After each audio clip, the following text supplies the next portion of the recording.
Pride and Prejudice by Jane Austen. Preface. Walt Whitman has somewhere a fine and just distinction between loving by allowance and loving with personal love. This distinction applies to books as well as to men and women, and in the case of the not very numerous authors who are the objects of the personal affection, it brings a curious consequence with it.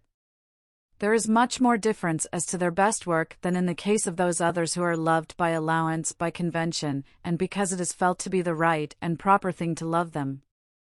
And in the sect, fairly large and yet unusually choice, of Austenians or Janeites, there would probably be found partisans of the claim to primacy of almost every one of the novels. To some the delightful freshness and humor of Northanger Abbey, its completeness, finish, and entrain, obscure the undoubted critical facts that its scale is small, and its scheme, after all, that of burlesque or parody, a kind in which the first rank is reached with difficulty. Persuasion, relatively faint in tone, and not enthralling in interest, has devotees who exalt above all the others its exquisite delicacy and keeping. The catastrophe of Mansfield Park is admittedly theatrical, the hero and heroine are insipid, and the author has almost wickedly destroyed all romantic interest by expressly admitting that Edmund only took Fanny because Mary shocked him, and that Fanny might very likely have taken Crawford if he had been a little more assiduous, yet the matchless rehearsal scenes and the characters of Mrs. Norris and others have secured, I believe, a considerable party for it. Sense and Sensibility has perhaps the fewest out-and-out admirers, but it does not want them. I suppose, however, that the majority of at least competent votes would, all things considered, be divided between Emma and the present book, and perhaps the vulgar verdict, if indeed a fondness for Miss Austen be not of itself a patent of exemption from any possible charge of vulgarity, would go for Emma. It is the larger, the more varied, the more popular. The author had by the time of its composition seen rather more of the world, and had improved her general, though not her most peculiar and characteristic dialogue. Such figures as Miss Bates, as the Eltons, cannot but unite the suffrages of everybody. On the other hand, I, for my part, declare for Pride and Prejudice unhesitatingly. It seems to me the most perfect, the most characteristic, the most eminently quintessential of its author's works, and for this contention in such narrow space as is permitted to me, I propose here to show cause. In the first place, the book, it may be barely necessary to remind the reader, was in its first shape written very early, somewhere about 1796, when Miss Austen was barely 21, though it was revised and finished at Chawton some 15 years later, and was not published till 1813, only 4 years before her death. I do not know whether, in this combination of the fresh and vigorous projection of youth, and the critical revision of middle life, there may be traced the distinct superiority in point of construction, which, as it seems to me, it possesses over all the others. The plot, though not elaborate, is almost regular enough for Fielding. Hardly a character, hardly an incident could be retrenched without loss to the story. The elopement of Lydia and Wickham is not, like that of Crawford and Mrs. Rushworth, a coup de theatre. It connects itself in the strictest way with the course of the story earlier, and brings about the denouement with complete propriety. All the minor passages, the loves of Jane and Bingley, the advent of Mr. Collins, the visit to Hunsford, the Derbyshire tour, fit in after the same unostentatious, but masterly fashion. There is no attempt at the hide-and-seek, in-and-out business, which in the transactions between Frank Churchill and Jane Fairfax contributes no doubt a good deal to the intrigue of Emma, but contributes it in a fashion which I do not think the best feature of that otherwise admirable book. Although Miss Austen always liked something of the misunderstanding kind, which afforded her opportunities for the display of the peculiar and incomparable talent to be noticed presently, she has been satisfied here with the perfectly natural occasions provided by the false account of Darcy's conduct given by Wickham, and by the awkwardness, arising with equal naturalness, from the gradual transformation of Elizabeth's own feelings from positive aversion to actual love. I do not know whether the all-grasping hand of the playwright has ever been laid upon Pride and Prejudice, and I dare say that, if it were, the situations would prove not startling or garish enough for the footlights, the character scheme too subtle and delicate for pit and gallery. But if the attempt were made, it would certainly not be hampered by any of those loosenesses of construction, which, sometimes disguised by the conveniences of which the novelist can avail himself, appear at once on the stage. I think, however, though the thought will doubtless seem heretical to more than one school of critics, that construction is not the highest merit, the choicest gift, of the novelist.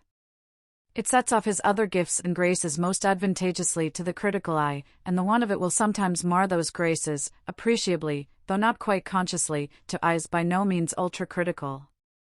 But a very badly built novel which excelled in pathetic or humorous character, or which displayed consummate command of dialogue, perhaps the rarest of all faculties, would be an infinitely better thing than a faultless plot acted and told by puppets with pebbles in their mouths. And despite the ability which Miss Austen has shown in working out this story, I for one should put Pride and Prejudice far lower if it did not contain what seemed to me the very masterpieces of Miss Austen's humor and of her faculty of character creation, masterpieces who may indeed admit John Thorpe, the Eltons, Mrs. Norris, and one or two others to their company, but who, in one instance certainly, and perhaps in others, are still superior to them. The characteristics of Miss Austen's humor are so subtle and delicate that they are, perhaps, at all times easier to apprehend than to express, and at any particular time likely to be differently apprehended by different persons. To me this humor seems to possess a greater affinity, on the whole, to that of Addison than to any other of the numerous species of this great British genus. The differences of scheme, of time, of subject, of literary convention, are, of course, obvious enough. The difference of sex does not, perhaps, count for much, for there was a distinctly feminine element in Mr. Spectator, and in Jane Austen's genius there was, though nothing mannish, much that was masculine. But the likeness of quality consists in a great number of common subdivisions of quality, demureness, extreme minuteness of touch, avoidance of loud tones and glaring effects. Also, there is in both a certain not inhuman or unamiable cruelty. It is the custom with those who judge grossly to contrast the good nature of Addison with the savagery of Swift, the mildness of Miss Austen with the boisterousness of Fielding and Smollett, even with the ferocious practical jokes that her immediate predecessor, Miss Burney, allowed without very much protest. Yet, both in Mr. Addison and in Miss Austen there is, though a restrained and well-mannered, an insatiable and ruthless delight in roasting and cutting up a fool. A man in the early 18th century, of course, could push this taste further than a lady in the early 19th, and no doubt Miss Austen's principles, as well as her heart, would have shrunk from such things as the letter from the unfortunate husband in The Spectator, who describes, with all the gusto and all the innocence in the world, how his wife and his friend induce him to play at blind man's buff. But another Spectator letter, that of the damsel of 14 who wishes to marry Mr. Shapley, and assures her selected mentor that he admires your spectators mightily, might have been written by a rather more ladylike and intelligent Lydia Bennet in the days of Lydia's great-grandmother, while, on the other hand, some, I think unreasonably, have found cynicism in touches of Miss Austen's own, such as her satire of Mrs. Musgrove's self-deceiving regrets over her son. But this word cynical is one of the most misused in the English language, especially when, by a glaring and gratuitous falsification of its original sense, it is applied, not to rough and snarling invective, but to gentle and oblique satire. If cynicism means the perception of the other side, the sense of the accepted hells beneath, the consciousness that motives are nearly always mixed, and that to seem is not identical with to be, if this be cynicism, then every man and woman who is not a fool, who does not care to live in a fool's paradise, who has knowledge of nature and the world and life, is a cynic. And in that sense Miss Austen certainly was one. She may even have been one in the further sense that, like her own Mr. Bennet, she took an Epicurean delight in dissecting, in displaying, in setting at work her fools and her mean persons. I think she did take this delight, and I do not think it all the worse of her for it as a woman, while she was immensely the better for it as an artist. In respect of her art generally, Mr. Goldwin Smith has truly observed that metaphor has been exhausted in depicting the perfection of it, combined with the narrowness of her field, and he has justly added that we need not go beyond her own comparison to the art of a miniature painter. To make this latter observation quite exact, we must not use the term miniature in its restricted sense, and must think rather of Memling at one end of the history of painting and Meissonier at the other, than of Causeway or any of his kind. And I am not so certain that I should myself use the word narrow in connection with her. If her world is a microcosm, the cosmic quality of it is at least as eminent as the littleness. She does not touch what she did not feel herself called to paint. I am not so sure that she could not have painted what she did not feel herself called to touch. It is at least remarkable that in 2 very short periods of writing, one of about 3 years, and another of not much more than 5, she executed 6 capital works, and has not left a single failure. It is possible that the romantic paste in her composition was defective. We must always remember that hardly anybody born in her decade, that of the 18th century 70s, independently exhibited the full romantic quality. Even Scott required hill and mountain and ballad, even Coleridge metaphysics and German to enable them to chip the classical shell. Miss Austen was an English girl, brought up in a country retirement, at the time when ladies went back into the house if there was a white frost which might pierce their kid shoes, when a sudden cold was the subject of the gravest fears, when their studies, their ways, their conduct were subject to all those fantastic limits and restrictions against which Mary Wollstonecraft protested with better general sense than particular taste or judgment. Miss Austen, too, drew back when the white frost touched her shoes. But I think she would have made a pretty good journey even in a black one. For if her knowledge was not very extended, she knew 2 things which only genius knows. The one was humanity, and the other was art. On the first head, she could not make a mistake. Her men, though limited, are true, and her women are, in the old sense, absolute. As to art, if she has never tried idealism, her realism is real to a degree which makes the false realism of our own day look merely dead alive. Take almost any Frenchman, except the late M. de Maupassant, and watch him laboriously piling up strokes in the hope of giving a complete impression. You get none. You are lucky if, discarding 2/3 of what he gives, you can shape a real impression out of the rest. But with Miss Austen the myriad, trivial, unforced strokes build up the picture like magic. Nothing is false, nothing is superfluous. When, to take the present book only, Mr. Collins changed his mind from Jane to Elizabeth while Mrs. Bennet was stirring the fire, and we know how Mrs. Bennet would have stirred the fire, when Mr. Darcy brought his coffee cup back himself, the touch in each case is like that of Swift, taller by the breadth of my nail, which impressed the half-reluctant Thackeray with just an outspoken admiration. Indeed, fantastic as it may seem, I should put Miss Austen as near to Swift in some ways, as I have put her to Addison in others. This Swiftian quality appears in the present novel as it appears nowhere else in the character of the immortal, the ineffable Mr. Collins. Mr. Collins is really great, far greater than anything Addison ever did, almost great enough for Fielding or for Swift himself. It has been said that no one ever was like him.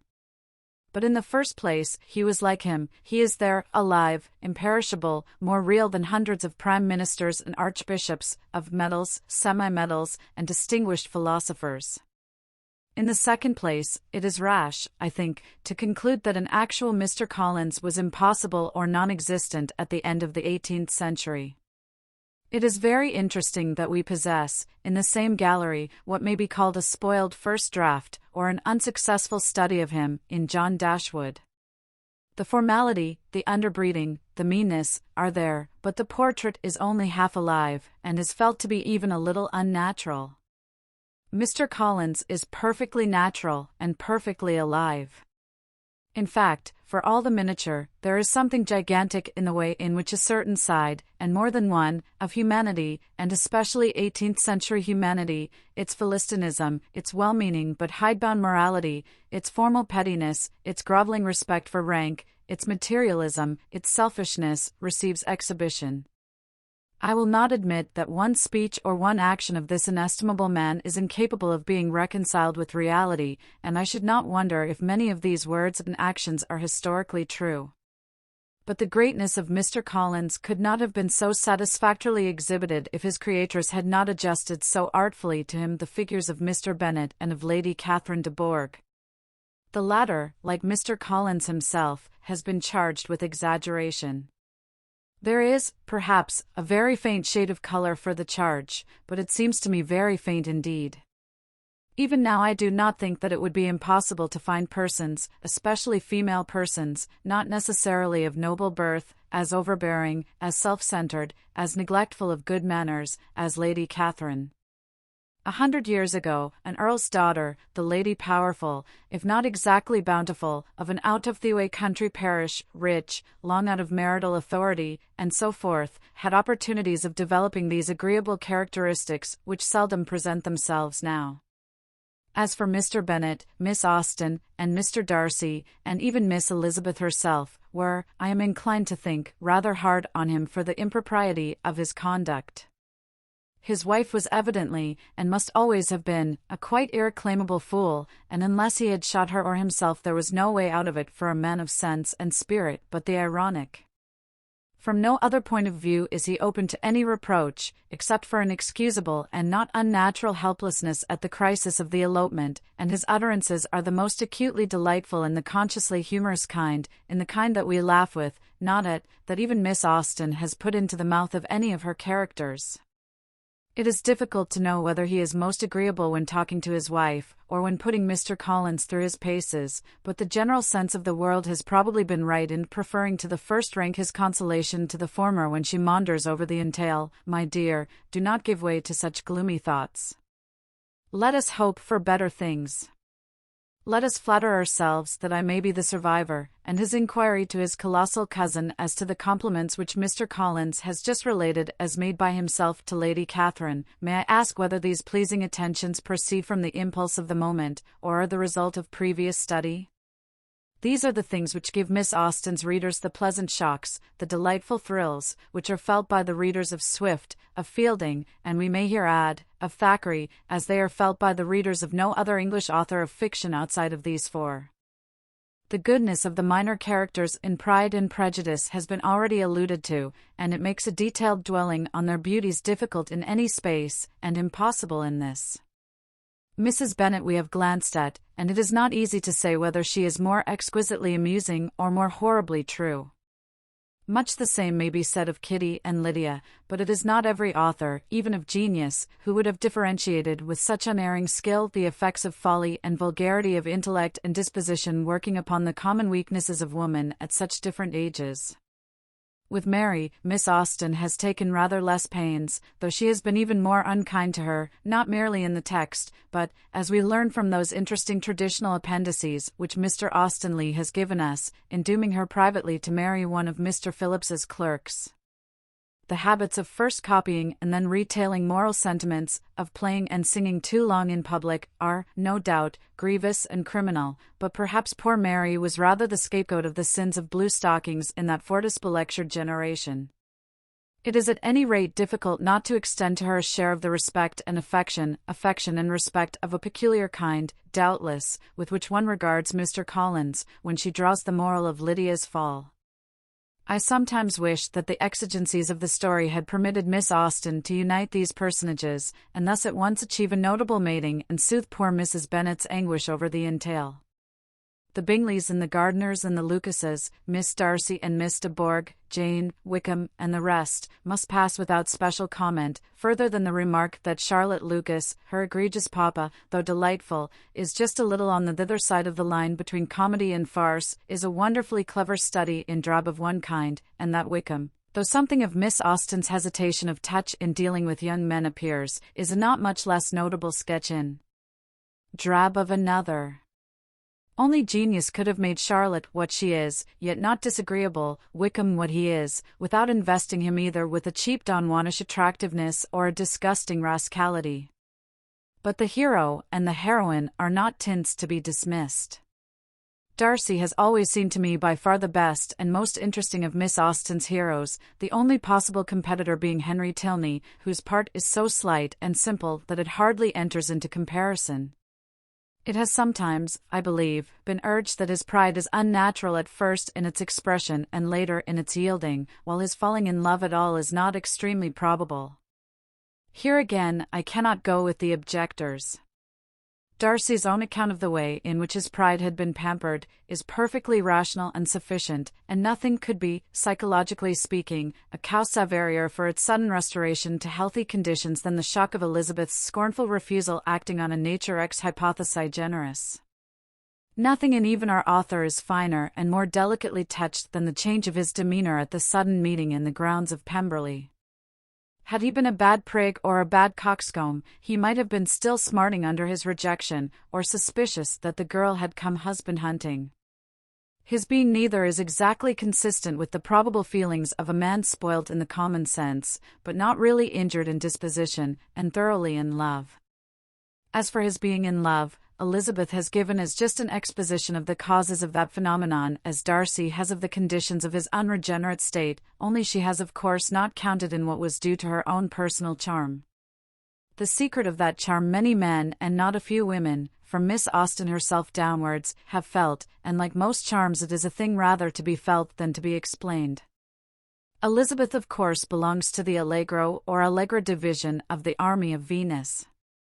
Miss Austen was always provokingly chary of description in regard to her beauties, and except the fine eyes, and a hint or two that she had at any rate sometimes a bright complexion, and was not very tall, we hear nothing about her looks. But her chief difference from other heroines of the lively type seems to lie first in her being distinctly clever, almost strong-minded, in the better sense of that objectionable word, and secondly in her being entirely destitute of ill nature for all her propensity to tease and the sharpness of her tongue. Elizabeth can give at least as good as she gets when she is attacked, but she never scratches, and she never attacks first. Some of the merest obsoletenesses of phrase and manner give one or two of her early speeches a slight pertness, but that is nothing, and when she comes to serious business, as in the great proposal scene with Darcy, which is, as it should be, the climax of the interest of the book, and in the final ladies' battle with Lady Catherine, she is unexceptionable. Then too she is a perfectly natural girl. She does not disguise from herself or anybody that she resents Darcy's first ill-mannered personality with as personal a feeling. By the way, the reproach that the ill manners of this speech are overdone is certainly unjust, for things of the same kind, expressed no doubt less stiltedly but more coarsely, might have been heard in more than one ballroom during this very year from persons who ought to have been no worse bred than Darcy. And she lets the injury done to Jane and the contempt shown to the rest of her family aggravate this resentment in the healthiest way in the world. Still, all this does not explain her charm, which, taking beauty as a common form of all heroines, may perhaps consist in the addition to her playfulness, her wit, her affectionate and natural disposition, of a certain fearlessness very uncommon in heroines of her type and age. Nearly all of them would have been in speechless awe of the magnificent Darcy, nearly all of them would have palpitated and fluttered at the idea of proposals, even naughty ones, from the fascinating Wickham. Elizabeth, with nothing offensive, nothing veraginous, nothing of the new woman about her, has by nature what the best modern, not new, women have by education and experience, a perfect freedom from the idea that all men may bully her if they choose, and that most will away with her if they can. Though not in the least impudent and mannish grown, she has no mere sensibility, no nasty niceness about her. The form of passion common and likely to seem natural in Miss Austen's day was so invariably connected with the display of one or the other, or both of these qualities, that she has not made Elizabeth outwardly passionate. But I, at least, have not the slightest doubt that she would have married Darcy just as willingly without Pemberley as with it, and anybody who can read between lines will not find the lovers' conversations in the final chapters so frigid as they might have looked to the Della Cruscans of their own day, and perhaps do look to the Della Cruscans of this. And, after all, what is the good of seeking for the reason of charm? It is there. There were better sense in the sad mechanic exercise of determining the reason of its absence where it is not. In the novels of the last 100 years, there are vast numbers of young ladies with whom it might be a pleasure to fall in love. There are at least 5 with whom, as it seems to me, no man of taste and spirit can help doing so. Their names are, in chronological order, Elizabeth Bennet, Diana Vernon, Archmone Lavington, Beatrix Esmond, and Barbara Grant. I should have been most in love with Beatrix and Archmone. I should, I think, for mere occasional companionship, have preferred Diana and Barbara. But to live with and to marry, I do not know that any one of the 4 can come into competition with Elizabeth. George Saintsbury.